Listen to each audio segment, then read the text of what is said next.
Hello everybody, and welcome to a new episode with your favorite artist electronist here, Mr. Q12. And bonjour and guten tag. And I want to present to you a circuit that is not mine. Let me start with the truth, because this is definitely not my circuit. This is a Turkish guy that is presenting very short movies, assembling the circuit board. You know, those Indian movies, Turkish movies, they take every component and they show you the component and they put it on the board and they solder it and they show the process of soldering. And then in the end, they show you the device is working and how it's working. And that's the most important part because, well, this fascinates me a little bit. And I said, well, this is an interesting circuit and an interesting also tool to have. But with all my sincerity, I'm not completely sure how much I will use it. But it's extremely good for Zener diodes. So this is my naming of this entire circuit. This is the name that I give it to it. It's a diode tester with voltage display pretty much. And this is Zafariel Diz. He is also using this kind of type, but my display that I'm using here is much more older than his version. My suspicion is that he is using a bit more better voltmeter than what I'm having. I'm having 10 of them.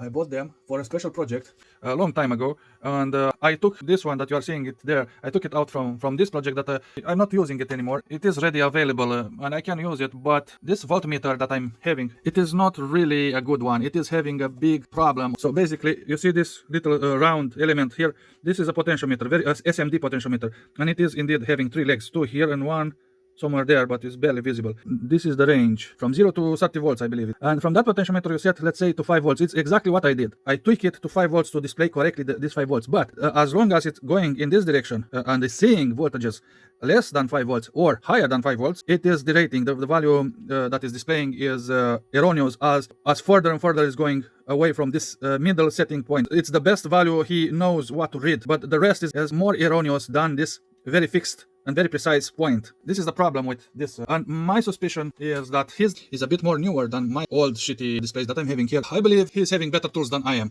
But even if I'm having this shitty, I still got it work quite reasonably. I was surprised to see quite good results on this particular that is, I know for sure is fucked up. It's not perfect by any means.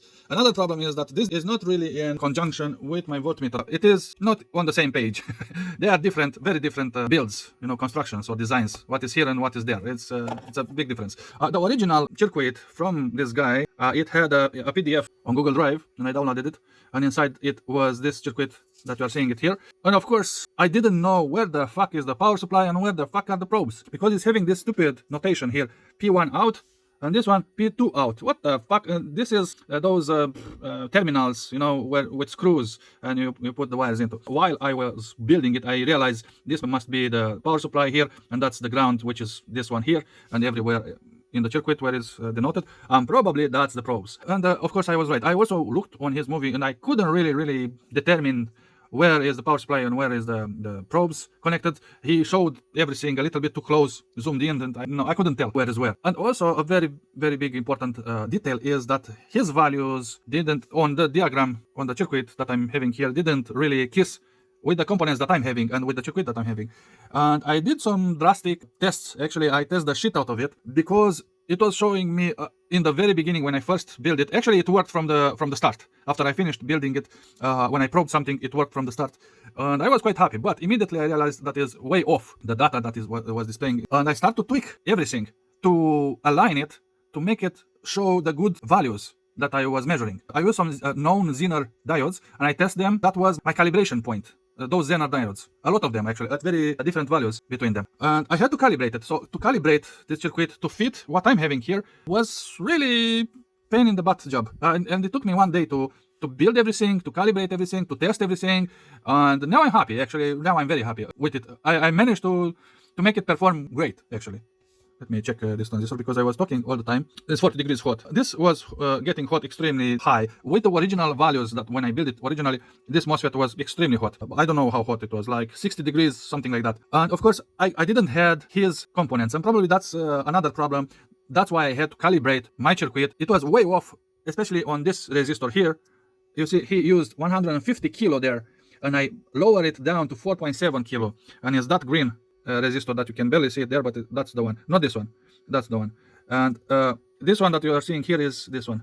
next to the capacitor. So this was okay. I used exactly the same value as here. I actually find the capacitor at 400 volts and 2.2 microfarads. You cannot see it. It's exactly on the other side. He used this IRF 640 MOSFET, but I'm using what I'm having, IRF 44N. And I particularly liked this circuit because he used the MOSFET, and I was curious how the circuit is working with this MOSFET here and in this configuration, how really is performing, how really is running this circuit, and is not so bright, but good enough. So in my opinion, this transistor that we are having here in this configuration, this MOSFET, driving this coil here, getting this pulse like that, in my opinion, is a bad design, and I'm giving you the arguments that I am thinking of why it's bad. But of course, I'm having way little experience, practical experience, building experience using MOSFETs. So my opinion here is extremely subjective. So take with a gram of salt everything I'm saying about it not being that good. So this is my argumentation. This is why I believe it's not good. What I believe this part of the circuit is doing here, it is driving the MOSFET in a linear region.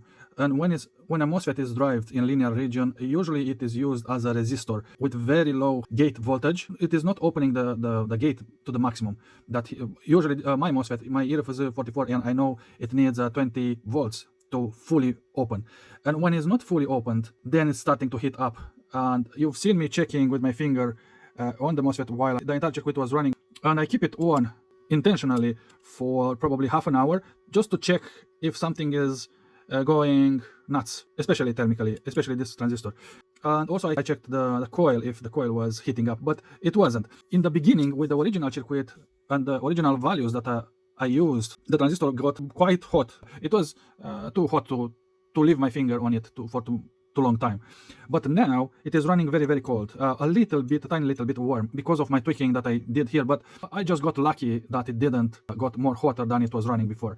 It was just pure luck. And my theory why it is running a little bit hot, right now it's running warm, but before why it was running hot, it was that bigger resistor value was opposing to the current pumping that was happening here, and too much current probably, or even voltage, too much got over it, because this was like a plug. That was 150 kilo. It needed time to squeeze all that current through it, and that plug stopped every flowing in that microsecond that when this is switching the gate there, and that's enough to kind of overstress the internal of the MOSFET, and that's why it got hot, is my opinion.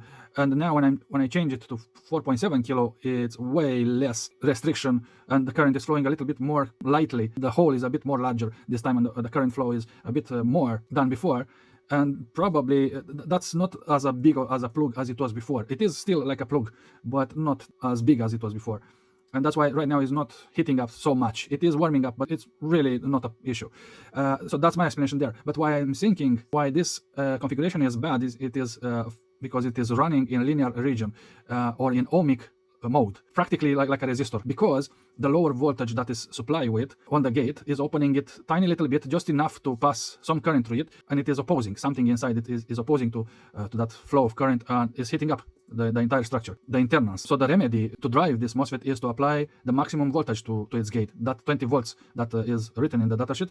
And when you provide that 20 volts, it will pass all the current without any internal restriction, and it will not heat up, because I did test this motherfucker at exactly this configuration, exactly in this modality. Well, I didn't put the maximum 20 volts. I put 12 volts from this RTX power supply, and it drove all the current for the load resistor that I was testing last time, and it drive 5 watts. While here, I don't know how much current is passing through it, but I know on this point, on this line, I know it's 6 milliamps of current, and the various voltage depending on the component that I'm testing there. But it is not even close to the 5 watts load that I was having last time. This is very light configuration. What I'm having here is not even close to my test that I did last time, and it should run more colder than it is running in this configuration. So this is my point. This is what I'm saying, that this configuration of the MOSFET is kind of bad for the MOSFET, but in the same time, it is working fine because it's not exaggerated, it's not pushed to the limits. It's in a bad configuration, but it is working. As bad as it is working fine. I'm not sure how much current is passing through it. I'm really not very knowledgeable about this particular circuit here, but this is my impression. That is a bad circuit design, but even if it's bad, it's still good enough for the entire circuit to do its job. That's my point. I'm not saying the entire circuit is bad. I'm saying only this segment is not well thought, or is not well put in practice. This is my very subjective opinion, of course. It's not universal truth what I'm saying here, not by far. I still have to learn a lot about MOSFETs myself. Of course, I don't know everything, and the best teacher is practice, like here. And that's why I'm making all these movies. So here he is actually putting a range, and good for him, from 470 to 800 microhenry. And what I find here, this one, is about 530 microhenry. I write it down way after I checked the coil. Actually, it's having a center tap between the coils. So this, that, and that, and only those two is measuring this value. But from here to there, or from here to there, is way off, over or beneath this range that I'm having here. I believe it was 100 microhenry at some point. When I see that I'm fitting with this value in this range, oh, that's it, this is it. And I had to search a ton. By the way, this is a scrapped inductor, what you're seeing there, and I'm having a ton of them. And this is not the only box that I'm having even larger and bigger scrapped inductors, and I'm never using them. I never ever using them for anything. I'm just collecting them, and that's it. It's not much. You see, I put a name, small inductors, and I have bigger inductors as well. All of those inductors that you've seen there, they are in millihenry. This one that is microhenry here was extremely hard to find in all the bunch that I'm having there, all scrapped. That was a very big problem to find something that was fitting in this range, and it's very good that he put this range. Very, very good. After, like I said, after I built it, it was giving me a very off result. The result here was quite off. Not here, actually. I took the measurement with my digital multimeter instead of this display, and I wasn't very sure I will add this fucked up display, because I know for sure it is having problems and is really not that good. But in the end, after I made all the measurements with my multimeter here, this multimeter that you're seeing here is having a positive line, 5 volts, and a negative line, 0 volts, and a signal line. This was going onto the signal line. These 2 points, that point there, and you see it's a wire there, and another point there. So it's practically is the same connection here or there. If I'm connecting this here and this negative to the negative rail here, because that's, you see, on this point there, and on the negative rail, and that's it. That's how I'm taking the measurement with my digital multimeter, from this point where this one is collecting the voltage as well. So I took all the voltages with this all the time, and then I decided, when I compared this one with this one, the results, they were quite close, but there is a tiny little bit of difference. But that difference with this is so small that I can live with it, and then I decided, yes, I will leave it there, because it's doing its job. Is a very, very convenient element to have it here, to actually show what is going on. And it's quite good design wise, but unfortunately I don't like it. I don't like it because it's not precise, and is running away from the fixed program. The value is on the other values is running away. It's not really a precision instrument. It's kind of guessing the other values. Like I said, I had to calibrate this circuit because I use different transistor and a certain value of this coil, and because of these two elements that I was very aware about them, that they are not like the original, I had to tweak everything. Before, this was the last one to tweak. This resistor that you are seeing here was exactly the last one that I tweaked. But before it, I started with the oscillator, and I started to tweak. I put a potentiometer here. Actually, I started with this 10 kilo, and I put a potentiometer here, and I tweak it, and I got 2 amps at some points when the potentiometer was way off. Then I replaced it back with the original value, with that 10 kilo, and is that one there, this grayish. All the components that you are seeing here are scrapped, by the way. Only this 555 is brand new. This MOSFET is also brand new, but everything else is scrapped, including the diode, the coil, like I said, especially those capacitors, and also this capacitor. This is brand new, actually, this resistor. Then I put a potentiometer here. In the idea, I was thinking at the time, maybe if I'm changing the frequency, this MOSFET is switching, because this is what it's doing. As you can see here, this is an oscillator. This circuit with the 555 that we are seeing here, and this is oscillating the gate of the MOSFET, and the MOSFET is opening and closing at the frequency and the speed. This is oscillating. So that's what it's doing. And I was thinking at the time, maybe if I'm changing the oscillation timing, or the frequency, maybe I will get down or up in the reading that I'm having on my display there to correct the display reading. It didn't do shit. So this circuit is not influencing the final reading that I got. This is actually a voltage, and what you are seeing here is 70 volts. Yes, it's not 7 volts, it's not 70 millivolts, it is 70 volts. It's that high, and it's not dangerous, and it is powered with 5 volts, as you can see, with 5 volts there. And the entire circuit is consuming 130 milliamps. Here is using 10 nanofarads on pin 5. This pin 5 is for stability of the chip, not to give you erroneous output signals. So this is very important to have it all the time in all your circuits. This on pin 5, this 100 nanofarads, and it remained with me for a very long time. It put a stamp in my mind, in my memory, that 100 nanofarads is perfect to stabilize this chip to work properly. And when I'm seeing other values that are there, I don't really care. I have a ton of 100 nanofarads as well. Actually, it's a range from 10 to 100. You can put anything. But from my experience, 100 nanofarads worked every time without any problem. So I'm using it all the time. So that's, but I didn't change this one. This 1 nanofarad is this longer. You see here, this green one. and this is part of the oscillator.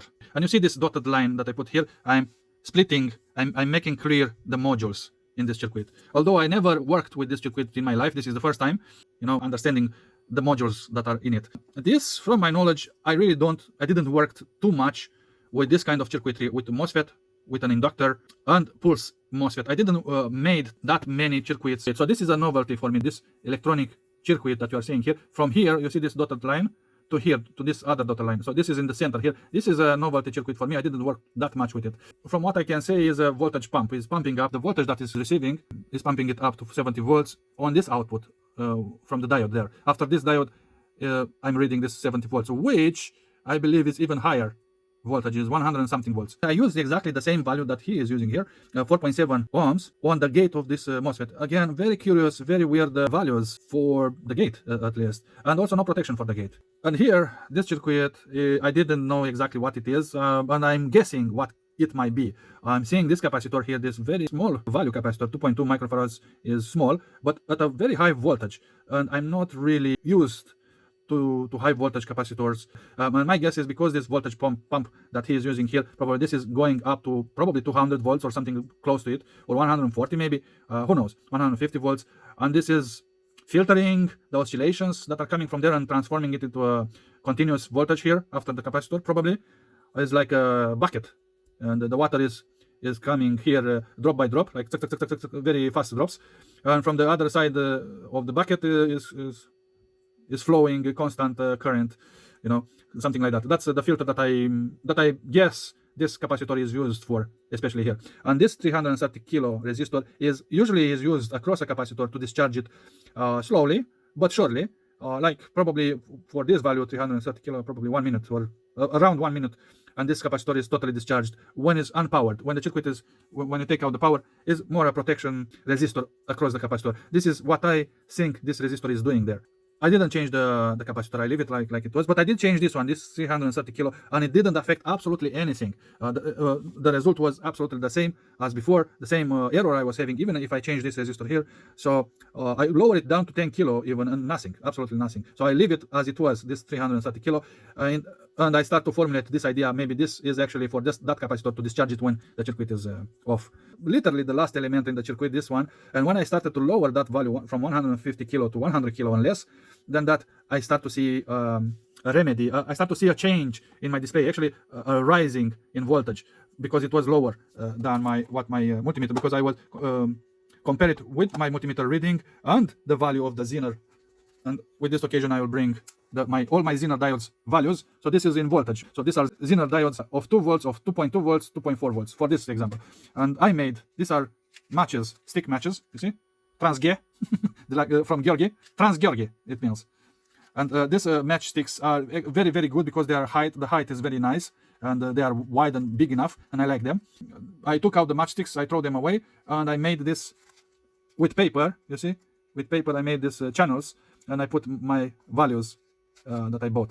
I bought an entire set of 10 Zener diodes per each voltage from eBay or AliExpress, I don't remember. So that's the thing, when I'm taking this one value from here, so this is 2 volts, and I'm connecting it here, guess what it will do? It will blow up or it will work. Let's see. And it's showing 1.87, this one, but my multimeter is right on the money. And this was right on the money, excepting the small values, less than 5 volts. After that is working fine. So let me put this back and give you this 5 volts. Let's see. Or maybe right now it's fucking with my movie. I remember last time when I did the last test, it was working absolutely super cool. And this one is, yes, exactly. So I set it up exactly to this value, 5.1. And you see, I took out this 5.1, and it is indeed showing me 5.1 there. I also had to tweak from that potentiometer, if you remember, this display here I set it to exactly to that 5.12, but less values than 5 volts is erroneous, but higher values are quite good. And let's go to 10 volts. Let's check the 10 volts here. So I'm taking the 10 volts there, and I'm checking it.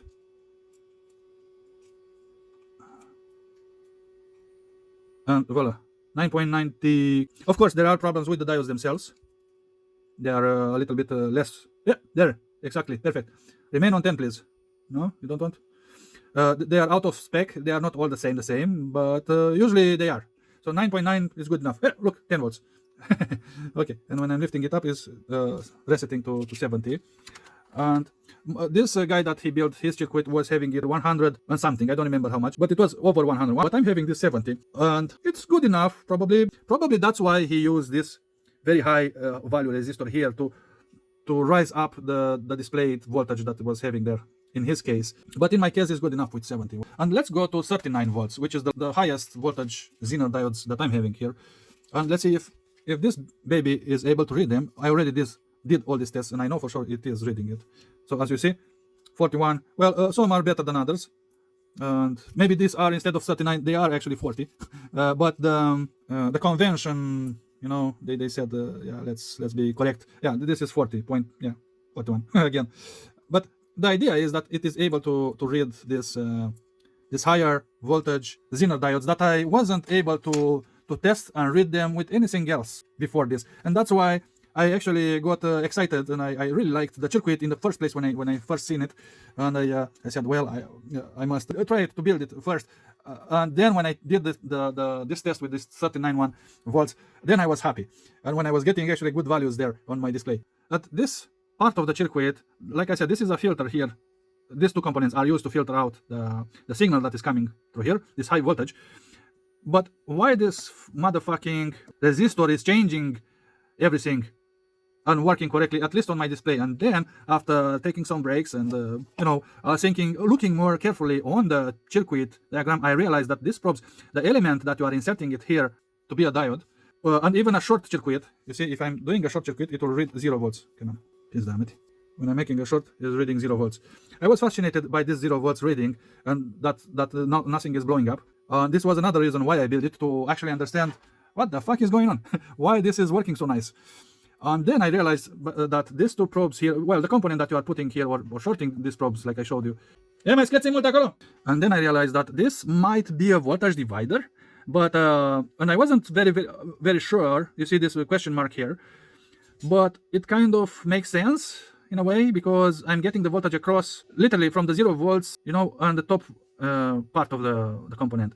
So this is getting the voltage in the intersection, in the middle of the voltage divider. That is these two components, the component in test and this resistor, that I tweak it low enough to calibrate the voltmeter reading this one. Actually, I tweaked this one first, and this was the last. I leave it there because it was good enough. So yes, this is the entire tweaking history of the circuit and how I make it to show a good value at least. And these are my tweaking components, the known value components that I tested them to calibrate. These are calibration components because I knew their values. I know for sure their voltage that they are supposed to clip. I was very sure what to expect from the voltages they were showing, and I was right. And this is a voltage divider, and the entire principle, what we are having here. So the entire circuit is composed of an oscillator, a voltage pump that is pumping up the voltage high enough, and this voltage divider that you read the voltage with the voltmeter. Either this from this multimeter or that one. I actually did something else. I've added here, so I cut this line, or in continuation here, but it's harder to show. So I cut this line here, and I inserted an ampere meter, and I actually read the current that is flowing into my circuit through all this stuff. And I got 6.3 milliamps, but it also changed. This current also changed in a special condition when I was measuring multiple LEDs. And you will see, I will make the test soon. But first, let me test a couple of normal diodes. This is 1N4007, which is very, normal. It's a very used diode. By the way, everything you see here is scrapped. It's from other boards collected and labeled and put in categories. As you can see, very wild legs. It's important to put it the right way. This is also a diode checker. In the same time, it's checking if the diode is burned, if the diode is shut off completely, or if it's welded inside. So this is a good tester from this perspective to check the health of the diode, not only the polarity or the 4 voltage. And this is when it's normally conducting, and it's showing 0.5,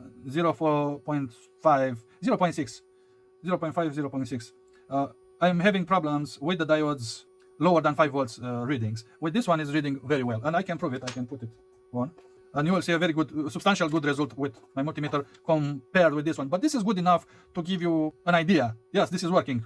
Not exactly at this value, but good enough. This is the ground, and this is the signal here. the voltage is too high, so I have to set it to 200 volts here. And this is showing 67 and this is 69 because, like I said, is the rating from that fixed 5 volts is fucked up a little bit, this display. So let's say this other one, and right now it's showing this 0.6, but let's get more resolution to it. Yeah, 0.65 volts for voltage opening and conducting this specific diode. Let me put it back and let's test something else. So right now it's set to 20 volts there. That's why we see that one, that he cannot see more than that. And let's test this one, 1N4148. This is classic diode. Oh, by the way, all those diodes are also scrapped from in time, from diverse boards. It's showing 0.7 volts across it, and this is showing 0.5. Well, so that's it with regular normal diode testing. I'm not completely sure why you would test with this device a normal diode, but actually, you know what, it will be interesting. And I didn't make this test actually, so let me take out again, hopefully the same diode, but I don't think so. So I'll measure it here first. So I'm getting 0.70 exactly, 0.68. And let's see with this diode checker here.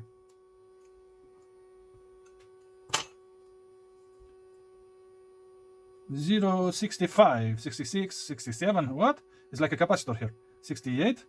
Huh. Interesting. Yeah, it's 69. Yeah, it is like a capacitor. It is rising up, you see? 69, 70, 700? Come on. Yeah. All right. Interesting. Very interesting. So I'm getting exactly the same result here and here, but on this display, not on that shit. But that's good enough. It's telling the story. It's telling the story that is, you get something here, So there, you see, 0.68. And it should have been, at some points I got that 0.70. Probably it's interfering with this one, maybe, that's why. It might be. And this one is influenced by this one as well. They are influencing each other, probably a little bit, I'm suspecting, but it's not really a big difference. It's not really a big deal. So there it is. I proved that with this diode checker is showing exactly the same result as here. And it's very interesting that I'm getting the same result, but with a normal device here to read the stuff. And like I said, I used this in ampere meter mode. And let me rewire everything a little bit. You see, I'm soldering with 71 volts there, which is not really, it is not a problem. It's really not a problem if you short. Hey, by the way, I can show you actually. My resistance from my skin is I don't know how. It's like 20 kilo or something, or 2 kilo. I believe it was 20 kilo or something. And if I'm doing this, you see, if I'm shorting pretty much, you see, it's decreasing a tiny little, is influencing that reading. You see, it's decreasing a tiny little bit because the resistance of my skin is very high. And if I'm shorting it, it's zeros. Both of them is zeros. Very interesting, very, very clever circuit. I really like it. And okay, this is, and I said to add an ampere meter. So I'm connecting this to, so the current will pass through this wire, through this ampere meter, and then going out through this wire. This is what I did here. Is this clear as mud? And now I have to set this as for the milliamps here, and here to switch it to 20 milliamps there, and it showed 0 everything. And on 0 I'm getting 6.8. It was 6.3. Probably. So in short circuit mode right now is 6.8. But when I was measuring some LEDs last time, it was 6.3 all the time. So right now I tested Zener diodes. I tested normal diodes. And right now let's test some LEDs. I'm having here my box of testing LEDs. But 98% of them are brand new. Some of them are highly tested. Okay, it will go boom or it will work just fine. Let's see. Ta-da! Yeah, it will show me the negative there. Shit. Okay, no problem. I can switch it back. Absolutely no problems. But I really liked this to be, not to be red in the negative side. Anyway, this red one is the negative. So, and like I said, 6.4 for this one, but I got 6.3 for the majority. Or it was just another test that I don't remember right now. Who knows? Another test value. These are, this is newer LEDs with phosphor inside them, and they are super bright. These ones, this and this, these two categories are the old brand of LEDs, but they are from the 90s. I wanted to make a project, and I bought 100 of them, and this is all that I remained with. I'm using them as a comparing element to the newer LEDs. 6.4, 47, 6.5 millivolts. I'm looking here for the amperage right now, but also the voltage. You see 2 volts there, and this is showing something, but it's close enough. But this is what the true value really is. This is more like a hinting. It's hinting you, yes, you are in the ballpark. This is a ballpark value for the other components other than Zeners. So this display is more calibrated for the Zeners than for the rest of the components. It's better to take the values with your multimeter. That's what I'm saying. This is what I'm showing you here. Okay, so this is 6.5 milliamps for this. And this is another brand of LEDs of high brightness. This is 2.8 volts, also 6.4. So you've seen so far 6.4 milliamps for basically almost everything that I'm conducting here, excepting the short circuit when it's 6.8. But also is the same for the diodes as well, for the Zener diodes. And I can prove it. Let's take 15 one, this one. 15 one. Like that and like this. Huh. Almost 5 millivolts. Also 14.70 volts there. That's correct, because I took out the 15. And this one, what is showing this one?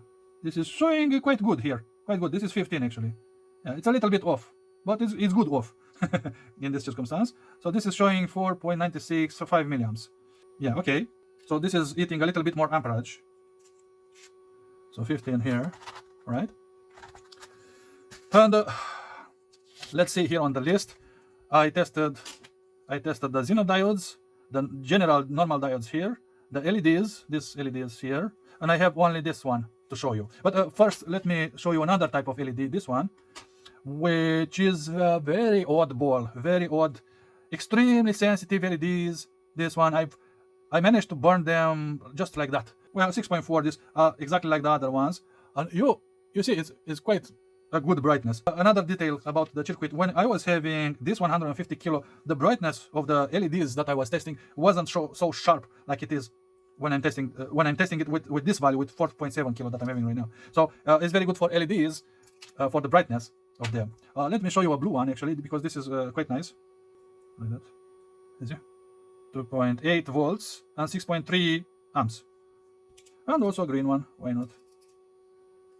These are very good LEDs, the green and the blues, and the reds. High brightness. Very, very good. 2.7.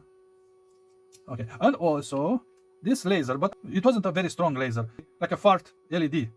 And I know they are very quite, these lasers are okay. They are emitting a good amount of laser beam, but in this test, unfortunately, they are like a very shitty, yeah, see, you can barely see it.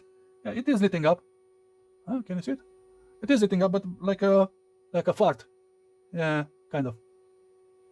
It's like a fart. The intensity is very weak intensity. You can barely see it there. Very weak. But they are quite strong actually. And let's see their reading. So there it is. 2.6 volts with 6.4 milliamps. Okay. So these are all the LEDs. These are scrapped here and here, but the rest are brand new. And these are the most tested ones. These ones. All right. And these are the LEDs. And I have another test to make. Actually, these are all the tests that that Turkish guy did. I was actually amazed by these LEDs that he managed to test them, and I am still amazed that I managed to test these LEDs myself here, and you will see in a second.